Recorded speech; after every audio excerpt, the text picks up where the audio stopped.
Holocaust, Hitler হলোকাস্টে ইহুদিদেরকে হত্যা করেছিল, ওই এক ঘটনা বিক্রি করে এখন পর্যন্ত ইহুদিরা চলতেছে যে আমাদের পৃথিবীতে থাকার জায়গা নাই, আমরা কই যাব, আমাদের একটা দেশ দরকার, আমাদের মেরে ফেলে দিল, হিটলার আমাদের ধ্বংস করে দিল, dot dot dot dot dot অসংখ্য কিছু।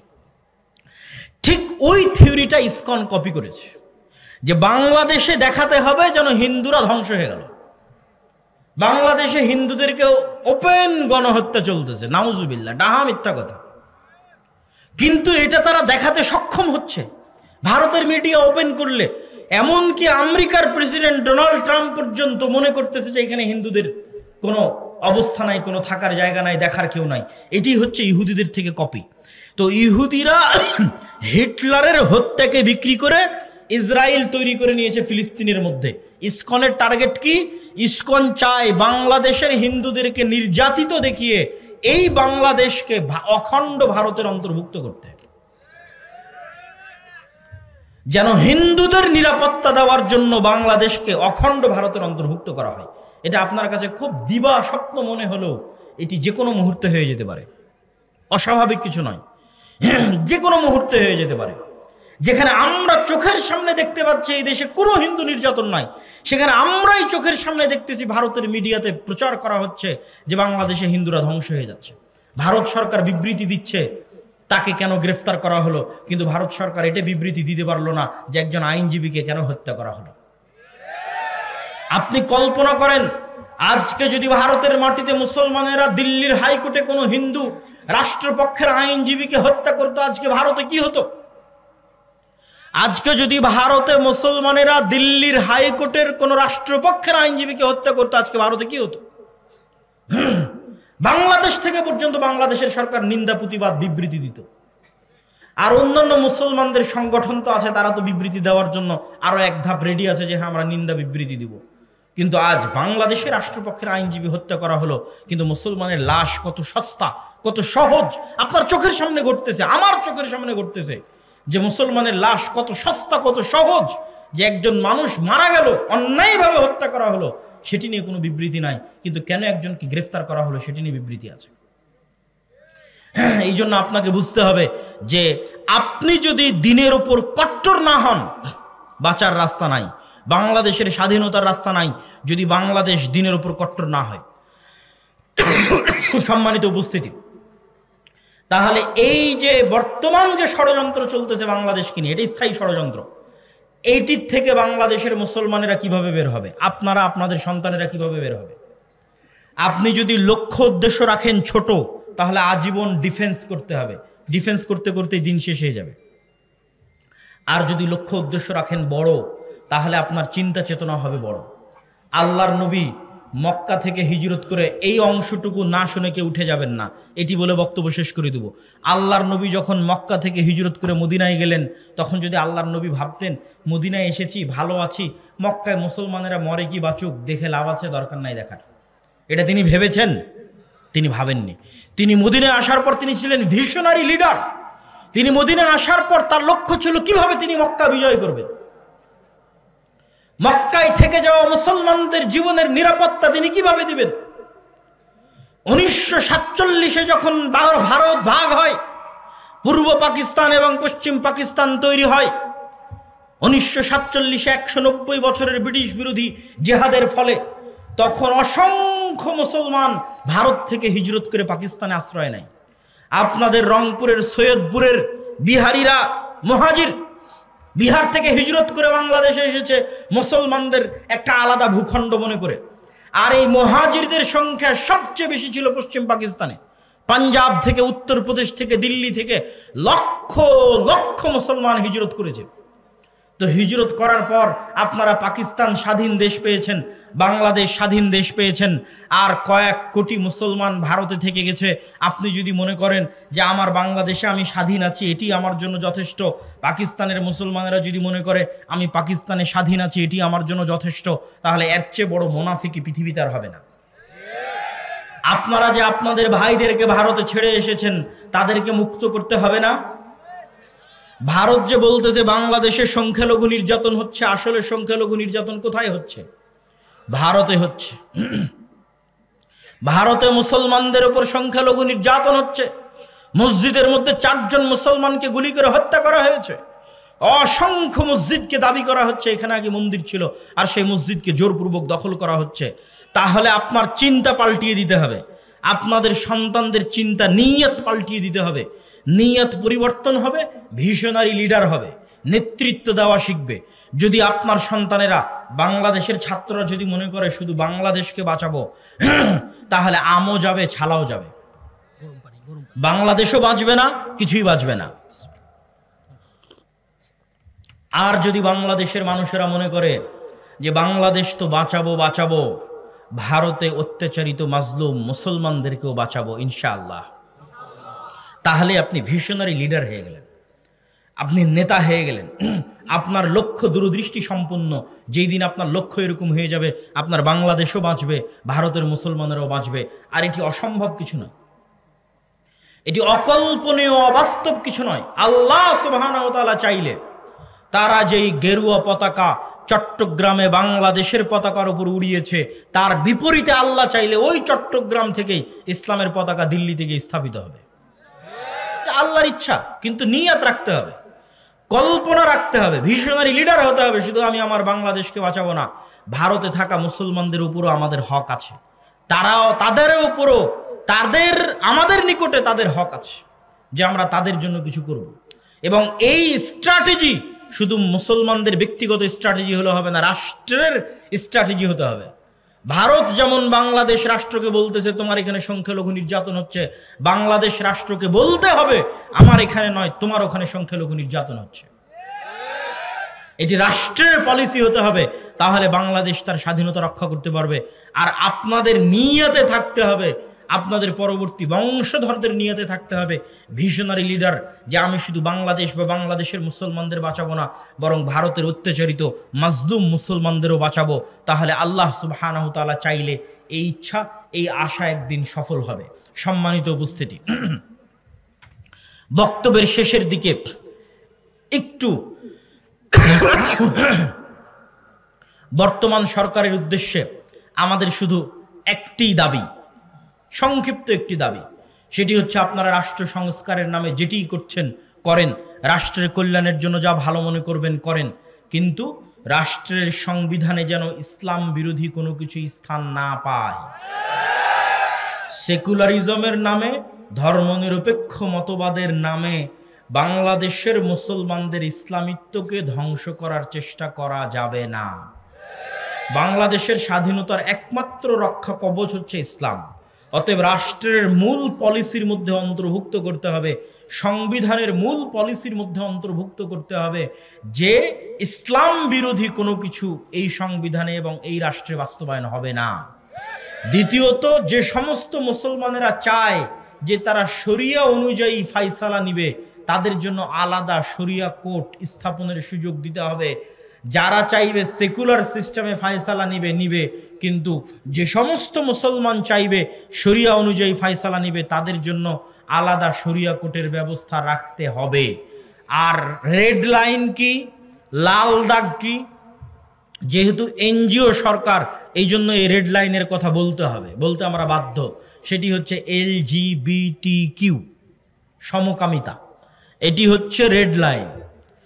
যদিও এখন আমেরিকায় যারা ক্ষমতায় এসেছে, ডোনাল্ড ট্রাম্প এবং ইলন মাস্ক, তারা নিজেরাও সমকামিতা এবং পরিবার বিরোধী কার্যকলাপের বিরোধী। ইলন মাস্ক নিজে পরিবার বিরোধী কার্যকলাপের শিকার, টুইটারের মালিক। ইলন মাস্কের ছেলে তার বাপকে হুমকি দিয়েছে যে আমাকে যদি ছেলে থেকে মেয়ে না করা হয় আমি আত্মহত্যা করব। ইলন মাস্ক তার ছেলের জীবন বাঁচাতে তাকে অপারেশন করে মেয়ে হওয়ার সুযোগ দিয়েছে, এবং সেই দিন ইলন মাস্ক ঘোষণা দিয়েছে যে আমার ছেলে মারা গেছে, জীবিত থাকা অবস্থায় মারা গেছে, মারা যায়নি, এখনো জীবিত আছে। কিন্তু ইলন মাস্ক বলছে আমার ছেলেকে নষ্ট করে দিয়েছে, ধ্বংস করে দিয়েছে, হত্যা করে দিয়েছে LGBTQ। এই জন্য LGBTQ এর বিরুদ্ধে লড়াই করার জন্য টুইটার ক্রয় করে নিয়েছে। আর LGBTQ এর বিরুদ্ধে লড়াই করার জন্য ডোনাল্ড ট্রাম্পের সাথে সম্পৃক্ত হয়ে রাজনীতিতে অংশগ্রহণ করেছে। আগের যারা ছিল তারা LGBTQ প্রমোটার ছিল, যদিও বর্তমান যারা তারা আবার খ্রিস্টানের দিক থেকে কট্টর হবে। মানে মুসলমানদের যেমন আমি বললাম হিন্দুরা তাদের দিনে কট্টর, ইহুদিরা তাদের দিনে কট্টর, এরকম খ্রিস্টান কট্টরও আপনি দেখতে পাবেন। কিন্তু অবশ্যই ধার্মিক মানুষ LGBTQ এর জন্য, সমকামিতা, জেনা, ব্যভিচারের জন্য অন্যদের চাইতে ভালো। তো যেহেতু এনজিও সরকার, সেহেতু আমরা সতর্ক করে বলতে চাই যেন এই ধরনের কোনো মানব বিধ্বংসী, পরিবার বিধ্বংসী কোনো কার্যকলাপ যেন বাংলাদেশে বাস্তবায়ন না হয়। যে বর্তমানে বাংলাদেশে যে সমস্যা চলতেছে, ইসকন চলছে না, এখান থেকেও আমার এবং আপনার শিক্ষা আছে। এই সমস্যা থেকেও আমার এবং আপনার শিক্ষা আছে। এই সমস্যা থেকে আমার এবং আপনার শিক্ষা কি? ইসকন নামক যে সংগঠন বর্তমান বাংলাদেশে চলমান আছে, এই ইসকন মূলত হিন্দু ধর্মীয় শ্রী চৈতন্যের মতবাদকে প্রমোট করে, যেটিকে বলা হয় বৈষ্ণব শাখা, হিন্দু ধর্মের বৈষ্ণব শাখা। আর শ্রী চৈতন্যকে কেউ বলে যে তিনি নিজে শ্রীকৃষ্ণ, আর কেউ বলে যে শ্রী চৈতন্য মূলত শ্রীকৃষ্ণের ভক্ত ছিলেন। তো এই ধারাটার মূল বক্তব্য কি? এই ধারাটার শ্রী চৈতন্যের মূল বক্তব্য হচ্ছে হিন্দুদের মধ্যে যে জাতপাতের ভেদাভেদ আছে, হিন্দুদের মধ্যে জাতপাতের ভেদাভেদ আছে, ব্রাহ্মণ, ক্ষত্রিয়, শূদ্র, এরকম 4টে ভাগে তারা বিভক্ত। তার মধ্যে সবচেয়ে সম্মানিত অংশটা হচ্ছে ব্রাহ্মণ, যারা তাদের দাবি অনুযায়ী তাদের ভগবানের মাথা থেকে সৃষ্টি হয়েছে, নাউজুবিল্লাহ। তো এই নিম্নবর্ণের হিন্দুদের কোনো অধিকার হিন্দু সমাজে ছিল না, ফলত নিম্নবর্ণের হিন্দুরা দলে দলে ইসলাম গ্রহণ করেছে। কেননা ইসলামের সবাই সমান, ইসলামে কোনো জাত নাই, পাত নাই, কালার নাই, রং নাই, বর্ণ নাই, ভাষা নাই, কিছু নাই। ইন্না আবাকুম ওয়াহিদ ওয়া ইন্না রাব্বাকুম ওয়াহিদ ইয়া আইয়ুহান নাসু উবুদু রাব্বাকুমুল্লাযী খালাকাকুম মিন নাফসিন ওয়াহিদা। তোমাদের পিতা এক, তোমাদের রব এক। জো বাইডেনের পিতা, নরেন্দ্র মোদীর পিতা, ডক্টর ইউনূসের পিতা একজনই, আদম আলাইহিস সালাতু ওয়াস সালাম। তো ইসলামের সবাই সমান, এখানে কোনো জাতপাত নাই, রং বর্ণ কিছু নাই। তো এই জন্য নিম্ন বর্ণের হিন্দুরা দলে দলে ইসলাম গ্রহণ করেছে। নিম্ন বর্ণের হিন্দুদেরকে ইসলাম থেকে ঠেকাতে, নিম্ন বর্ণের হিন্দুদেরকে পাওয়ারফুল করার জন্য, হিন্দু সমাজে তাদের একটা জায়গা তৈরি করার জন্য শ্রী চৈতন্যের মতবাদের আবির্ভাব হয়, যেটিকে হিন্দু ধর্মের বৈষ্ণব শাখা বলে। এটিকে নিয়ে কাজ করে ইসকন। এই জন্য ইসকনের বড় বড় মন্দিরগুলো নিম্ন বর্ণের হিন্দুরা যেখানে বেশি থাকে ওখানে আছে। ঢাকার স্বামীবাগ পুরোটা মেথরপট্টি, ওই মেথরপট্টির মধ্যে স্বামীবাগের সবচেয়ে বড় ইসকন মন্দির সেখানে নির্মিত। সিলেটের চা বাগানের শ্রমিকরা নিম্নবর্ণের হিন্দু, ওই সিলেটের চা বাগানের শ্রমিকদের মধ্যে ইসকন খুবই শক্তিশালী। বাংলাদেশের রাষ্ট্রপক্ষের আইনজীবী সাইফুল ইসলাম আলিফ ভাইকে মেথরপট্টিতে হত্যা করা হয়েছে, কেননা মেথরপট্টিতে ইসকন সবচেয়ে শক্তিশালী। নিম্নবর্ণের হিন্দুদের নিয়ে ইসকন কাজ করে। আর ইসকনের কাজ কি? ইসকনের মূল টার্গেট কি? ইহুদিরা ইসরায়েল কিভাবে প্রতিষ্ঠা করেছে? ইহুদিরা ইসরায়েল প্রতিষ্ঠা করেছে কাঁদতে কাঁদতে, মায়া কান্না দিয়ে। আপনার মনে হয় যে আমেরিকা মুসলমানের শত্রু, তাই ইসরায়েলকে টাকা পয়সা, ধন সম্পদ, অর্থ, অস্ত্র দেয় না। মুসলমানের শত্রুতার কারণে যতটা না দেয়, তার চেয়ে বেশি দেয় এই মনে করে যে এরা হচ্ছে অসহায়, এদের থাকার জায়গা নাই, এদের দেখার কেউ নাই। আর এই অসহায়ত্বটা তৈরি করেছে ইহুদিরা। কিন্তু এখন এমন এক পরিবর্তিত পরিস্থিতিতে আমরা যাতায়াত করছি, কথাবার্তা বলছি, যে পরিবর্তিত পরিস্থিতিতে আমি চাইলেও মানুষের আলোচনার মধ্যে রাজনীতি আছে, আমি না চাইলেও মানুষের আলোচনার মধ্যে রাজনীতি আছে। আর এই সময়ে আমি ইসলামের রাজনৈতিক ভিউ, ইসলাম রাজনীতি বলতে কি বুঝায়, এটা মানুষকে যত ভালোভাবে বুঝাতে পারবো, অন্য সময় মানুষ এটা ক্যাচও করতে পারবে না, ধরতেও পারবে না, ওই আলোচনা শুনতেও পারবে না। তো আমার আজকের আলোচনার মূল বক্তব্যের বিষয়বস্তু আপনাদেরকে একটু বুঝতে হবে। আমাদের দেশে রাজনীতি মানে গণতন্ত্র, অথবা অন্য দেশে রাজনীতি মানে সমাজতন্ত্র, অন্য কোথাও রাজনীতি মানে আরো অনেক কিছু dot dot dot dot dot. তো ইসলাম আসলে কিভাবে রাষ্ট্র ক্ষমতাকে দেখতে চায়, ইসলাম কিভাবে রাষ্ট্র ক্ষমতায় যেতে পারে, এই বিষয়ের ধারণা এখন আপনি যতটা মনোযোগ দিয়ে শুনতে পারবেন, আর কোনোদিন আর কখনো অতটা মনোযোগ দিয়ে শুনতেও পারবেন না, বুঝতেও পারবেন না। তো ইসলামের রাজনৈতিক ধ্যান ধারণা বা রাষ্ট্র ব্যবস্থার একমাত্র নাম হচ্ছে খেলাফা। কি বলেন তো? খেলাফা, খেলাফতি রাষ্ট্র ব্যবস্থা। খেলাফা যেন প্রতিষ্ঠা না হয় তার জন্যই গণতন্ত্র তৈরি করা হয়েছে। খেলাফা যেন প্রতিষ্ঠিত না হয় তার জন্যই সমাজতন্ত্র তৈরি করা হয়েছে। খেলাফা যেন প্রতিষ্ঠিত না হয় তার জন্যই ধর্মনিরপেক্ষ মতবাদ প্রতিষ্ঠা করা হয়েছে। খেলাফা যেন প্রতিষ্ঠিত না হয় তার জন্য লিবারালিজম, উদারনৈতিক, সেকুলারিজম ইত্যাদি বিভিন্ন তন্ত্রমন্ত্রের প্রচার এবং প্রসার করা হয়েছে। তাহলে যেই তন্ত্রমন্ত্রের জন্মই হলো ইসলাম যেন ক্ষমতায় না যেতে পারে, সেই জন্য সেই তন্ত্রমন্ত্র দিয়ে কিভাবে ইসলাম প্রতিষ্ঠা হবে? সেটিকে তো তৈরি করা হয়েছে যেন ইসলাম ক্ষমতায় না যেতে পারে। তো তাহলে বলবেন যে আপনারা বক্তব্য দিতে আসলেই এগুলোর বিরোধিতা করেন, তাহলে ইসলাম ক্ষমতায় যাবে কিভাবে? আর এগুলো কেন ভ্রান্ত সেটি আমরা বুঝবো কিভাবে? সম্মানিত উপস্থিতি, আজকের যারা ক্ষমতায় আছে তারা কি গণতান্ত্রিক পদ্ধতিতে নির্বাচিত হয়েছে? একটু কথা বলতে হবে। গণতান্ত্রিক পদ্ধতিতে নির্বাচিত হয়েছে? হয়নি। আজকের ক্ষমতায় আসার জন্য, এই পট পরিবর্তনের জন্য সাধারণ ছাত্র জনতা, গ্রাম থেকে উঠে আসা সাধারণ ধর্মপ্রাণ মুসলমান, তাদের কুরবানি, তাদের জীবন সবচেয়ে বেশি গেছে। যেমন আপনাদের রংপুর বিভাগের আবু সাইদ, তাদের মধ্যে ন্যূনতম দিনের জ্ঞান আছে বলেই রংপুর বিভাগের আবু সাইদের বাবা বলেছে যেন আমার ছেলের কোনো ভাস্কর্য তৈরি না হয়, মূর্তি তৈরি না হয়।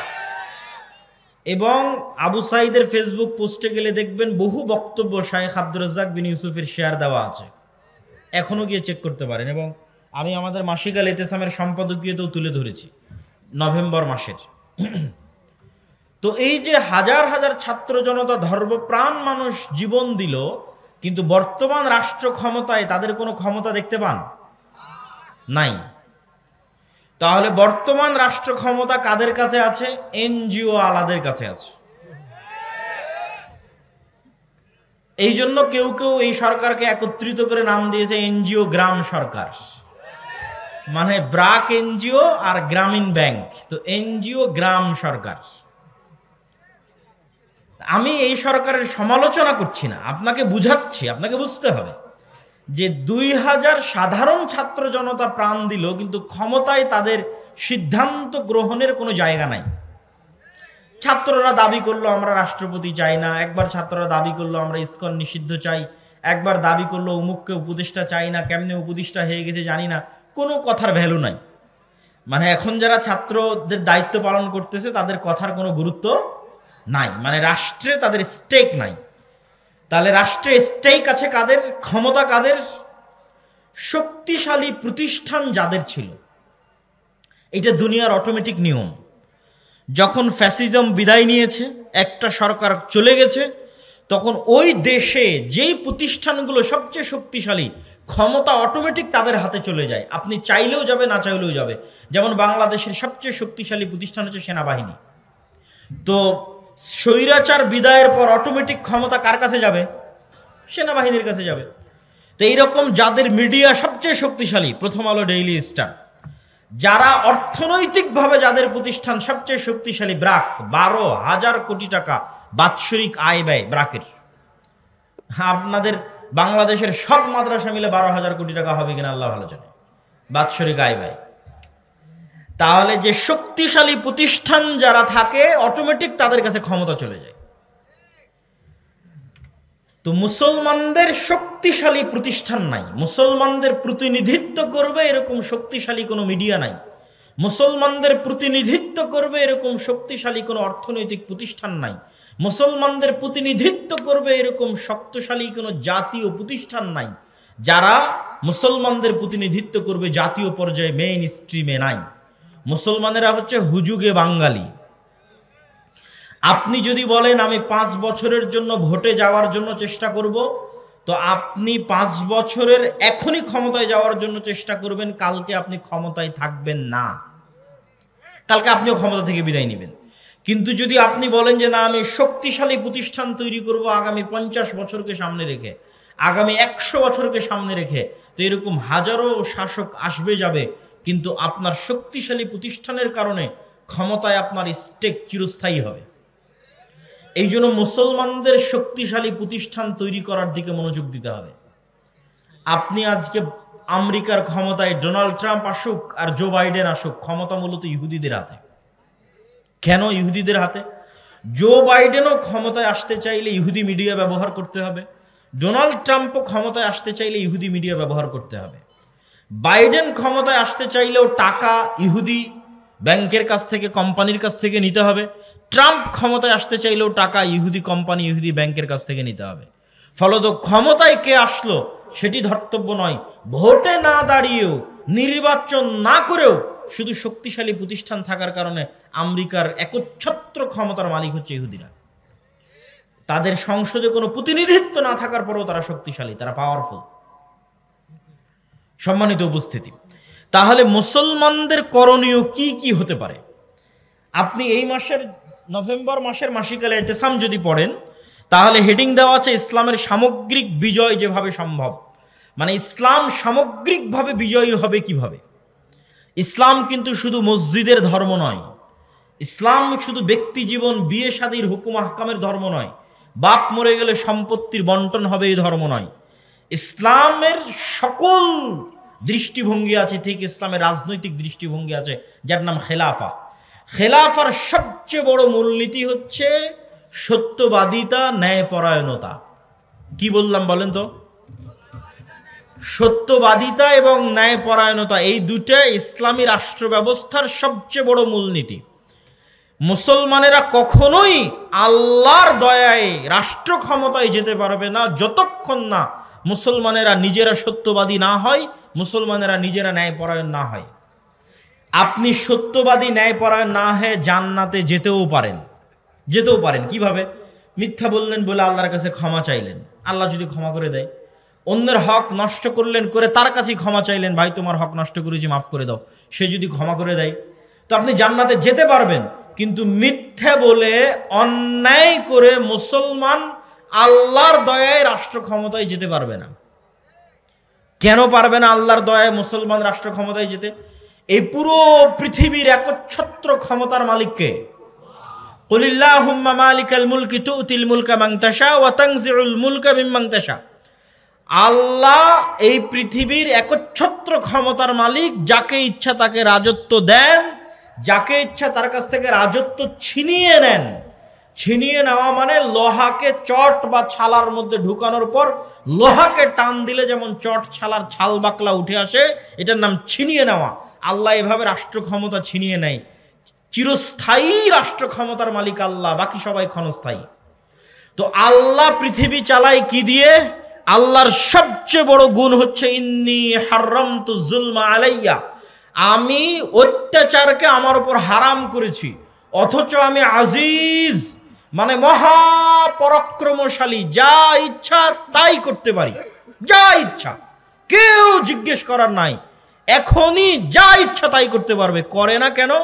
আজিজুন হাকিম, ক্ষমতা থাকার পরেও তিনি প্রজ্ঞাময়, এই জন্য ন্যায় বিচার করেন।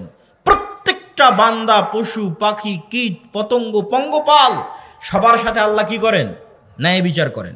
আর এই পুরো পৃথিবী তিনি নিষ্ঠার সাথে, সঠিক মানদণ্ডের সাথে, সূর্যকে কখন উঠতে হবে, চন্দ্রকে কখন ডুবতে হবে, রাত কখন হতে হবে, দিন কখন হতে হবে, বৃষ্টি কখন হতে হবে, কে কখন মারা যাবে, কার কখন জন্ম হবে, প্রত্যেকটা বিষয় পুঙ্খানুপুঙ্খরূপে সাজানো আছে এক নিখুঁত মানদণ্ডে, ন্যায় বিচারে, ন্যায় নিষ্ঠার সাথে, সত্যবাদিতার সাথে আল্লাহ পৃথিবী চালান। এখন আপনি চাচ্ছেন ইসলামের নামে ক্ষমতা, মানে আপনাকে কার দয়ায় ক্ষমতায় আসতে হবে একটু বুঝেন। আমি চাচ্ছি যে আমি ইসলামের নামে ক্ষমতায় যাব, মানে ইসলামকে ক্ষমতায় নিয়ে যাব। তো আমাকে কার দয়ার দরকার হবে? আল্লাহর দয়ার। তো আল্লাহ তার ক্ষমতা বন্টন করে রেখেছেন ন্যায় পরায়ণতা, ন্যায় বিচারের সাথে। আর আপনি আপনার বোনের সম্পত্তি দিয়েছেন ওই জায়গাতে যেখানে জমির দাম কম। দিয়েছেন না দেননি? আপনি আপনার বোনের সম্পত্তি, আপনার বোন আপনাকে না বলে বিক্রি করে দিয়েছে, এই জন্য মন খারাপ করে বোনকে আপনি আর আপনার বাড়িতে জায়গা দেন না। তো আল্লাহ ওই সম্পত্তি আপনার বোনকে দিয়ে গেছে, কিন্তু এই সম্পত্তির উপর আপনি অধিকার খাটাচ্ছেন। আপনি হচ্ছেন অন্যায়পরায়ণ। আপনি বোনের কাছে ক্ষমা নিয়ে জান্নাতে যেতে পারলেও আল্লাহ কোনোদিন আপনাকে রাষ্ট্র ক্ষমতা দিবেন না। গোলামই থাকবেন। অসংখ্য পদে পদে মুসলমানেরা রাষ্ট্র ক্ষমতায় যেতে পারছে না কেন? মুসলমানেরা মনে করেছে আমি বাহ্যিক যে ইবাদতগুলো আছে এই বাহ্যিক ইবাদতগুলো দিয়ে মানুষকে ফাঁকি দিব, আল্লাহকে ফাঁকি দিব। এর নাম মুনাফিকি। এর নাম কি? মুনাফিকি। বাহ্যিক ইবাদত কি? সালাত, সিয়াম, হজ, যাকাত, এগুলো বাহ্যিক ইবাদত।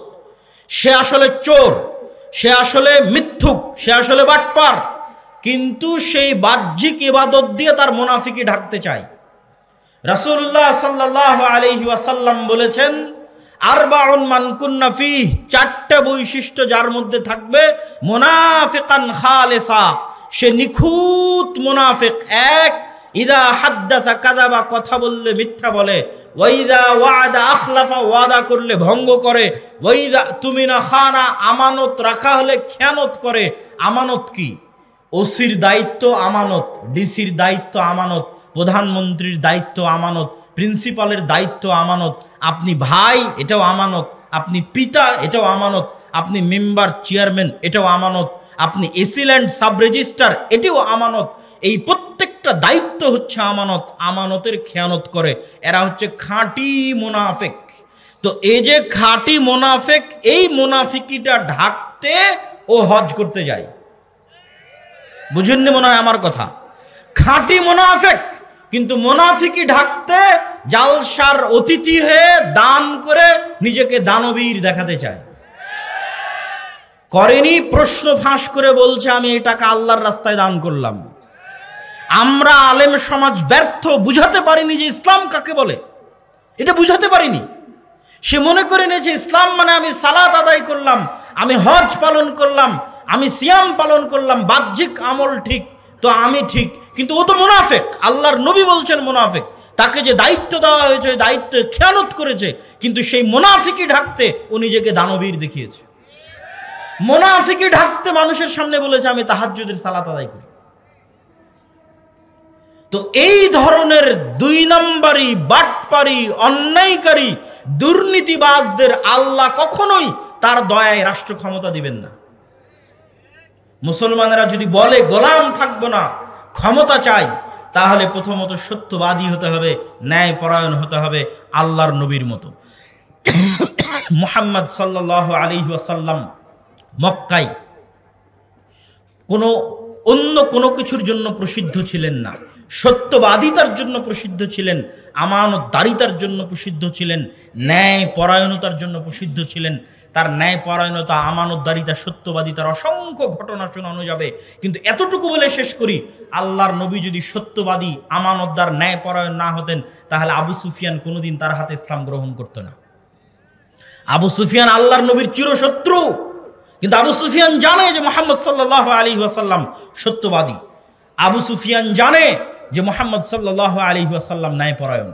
সম্মানিত উপস্থিতি, তাহলে মুসলমানেরা যদি চায় রাষ্ট্র ক্ষমতায় যেতে, এক, ব্যক্তিগত জীবনে সত্যবাদী হতে হবে, ন্যায়পরায়ণ হতে হবে। ন্যায়পরায়ণ হওয়া খুবই কঠিন। বহু সালাফে সালিহিন বিবাহ করেননি, স্ত্রীর সাথে ন্যায়পরায়ণতা করতে পারবেন না এই ভয়ে।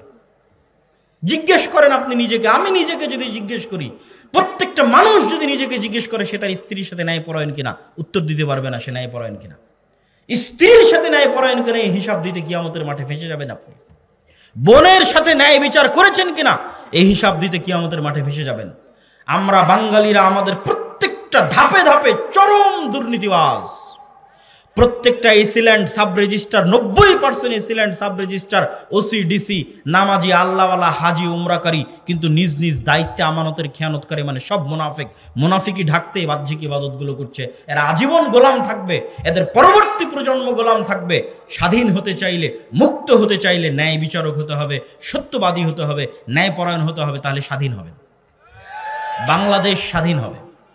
3 নাম্বার, ইসলামকে যদি রাষ্ট্র ক্ষমতায় নিয়ে যেতে চান, তাহলে মুসলমানদেরকে তাদের কলোনিয়াল মাইন্ড সেট আপ, 190 বছর ব্রিটিশদের অধীনে আমরা যে গোলামির জীবনযাপন করেছি, এই কলোনিয়াল মাইন্ড সেট আপ থেকে বের হয়ে এসে আপনাকে কট্টর হতে হবে নিজের দিনের উপর। নিজের দিনের উপর কট্টর হতে কেন বললাম? সারা পৃথিবী তার দিনের উপর কট্টর হচ্ছে, সারা পৃথিবী। আপনি ইহুদিদেরকে দেখেন, তারা তাদের দিনের উপর শতভাগ কট্টর, পৃথিবীর কাউকে পরোয়া করে না। কোনো কম্প্রোমাইজ নাই, তার দিন সে পালন করবে। পাশের ভারতকে দেখেন, হিন্দুত্ববাদী তার নামে, উগ্রবাদী তার নামে 10 বছর থেকে ভারতে ক্ষমতায় আছে।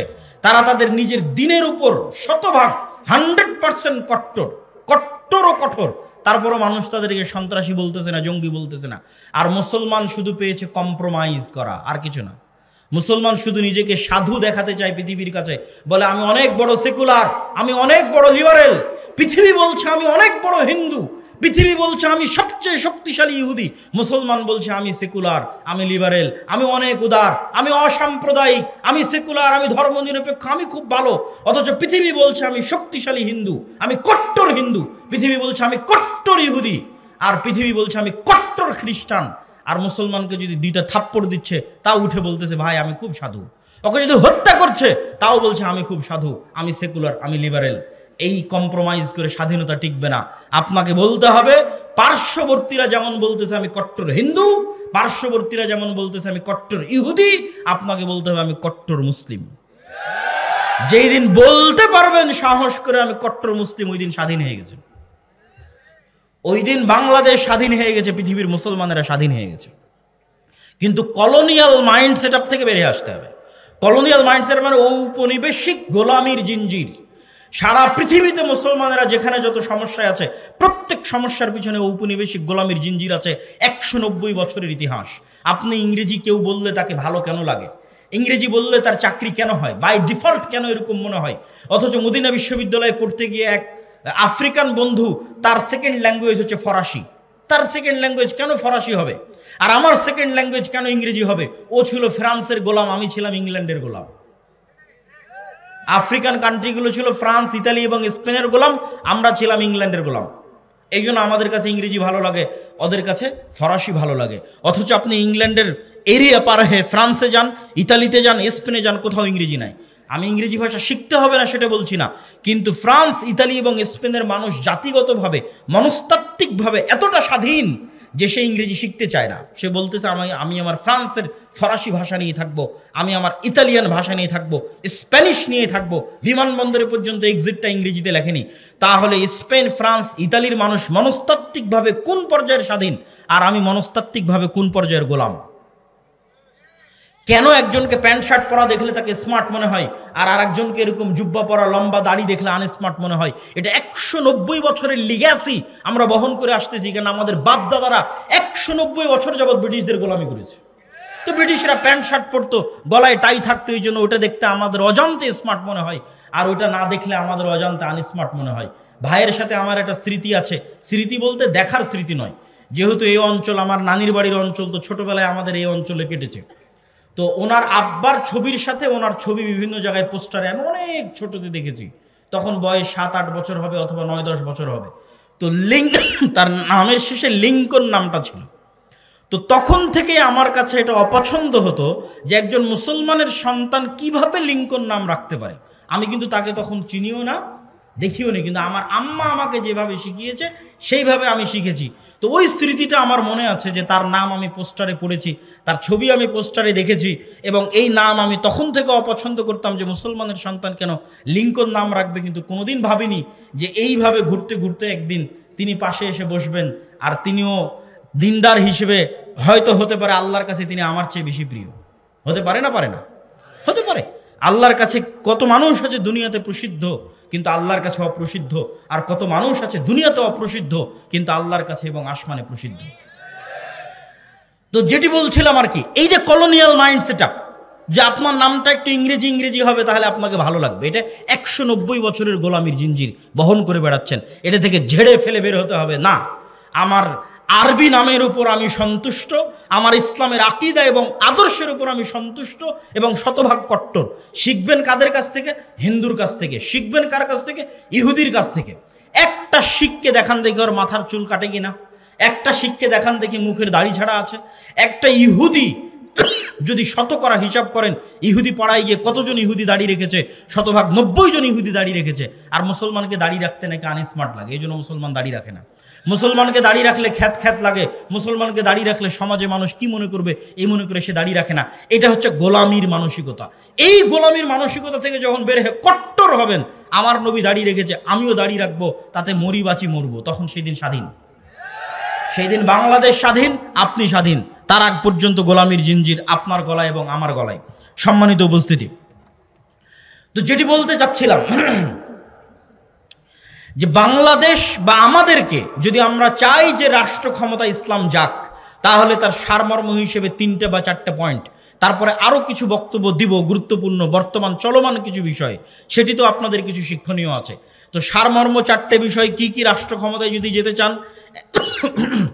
1 নাম্বার, আপনাকে বুঝতে হবে যত তন্ত্রমন্ত্র আছে এগুলো তৈরি করা হয়েছে ইসলাম যেন রাষ্ট্র ক্ষমতায় না যায়। তাহলে আপনাকে আপনার ঈমান বাঁচাতে এই তন্ত্রমন্ত্রকে অস্বীকার করতে হবে। কি করতে হবে? অস্বীকার করতে হবে। আমাই ইয়াকফুর বিত্তাগুত, যেমন ইব্রাহিম আলাইহিস সালাতু ওয়াস সালাম বলেছিল কাফারনা বিকুম, শোনো তোমরা যার ইবাদত করো, তোমরা যেই সমস্ত মূর্তি পূজার ইবাদত করো তোমাদেরকে, আর তোমাদের এই মূর্তি পূজাকে আমি কুফরি করলাম, কাফের হয়ে গেলাম, তোমাদের এই মূর্তি পূজার অস্বীকার করলাম। আপনাকে এইভাবে অস্বীকার করতে হবে যে আমি গণতন্ত্রের কাফের, আমি সেকুলারিজমের কাফের। তাহলে আপনার ঈমান বাঁচবে, ঈমান ঠিক থাকবে, আকীদা ঠিক থাকবে। তো আমি ঈমান এনেছি কিসের উপর?